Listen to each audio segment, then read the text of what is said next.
কেরাম তারা ওজন করে দেখছেন যে চাউল যদি ওজন করা হয় একটা ডিব্বা আর কি, সেইটা ওজন করলে দেখা গেছে যে 3 কেজির একটু কম হয়, 2.5 কেজির একটু বেশি, 3 কেজির একটু কম। তো এরা 3 কেজি মানে একটু বেশি দেওয়া হোক, অসুবিধা নেই। এরা 3 কেজির আদায় করার জন্য এখানকার উলামায়ে কেরাম ফতোয়া দিয়েছে যে একসা পরিমাণ 3 কেজি, এই 3 কেজি চাউলের একটা বস্তা পাওয়া যায়, এরা আদায় করে। সুতরাং আমরা এই প্রশ্ন করব না যে এই বছরে কত জাকাতুল ফিতর আদায় করব। জাকাতুল ফিতর আমি যে খাবারটা খাই এইটা। এখন প্রশ্ন হচ্ছে যে নগদ টাকা আদায় করলে চলবে না। রাসূল সাল্লাল্লাহু আলাইহি সাল্লামের যুগে দিনার এবং দিরহাম মুদ্রা, দিনার স্বর্ণ মুদ্রা আর দিরহাম রৌপ্য মুদ্রা ছিল।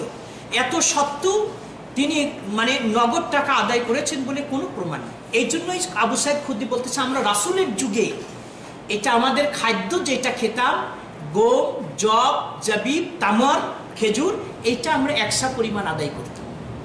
সুতরাং এই একসা পরিমাণ আমরা চাউল আদায় করব।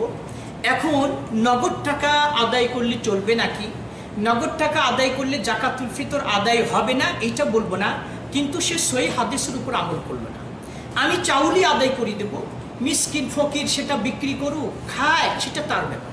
কিন্তু সহিহ হাদিসের উপর যদি আমল করতে চায় তাহলে আমাকে এই খাদ্য যেটা সেটাই আদায় করবে।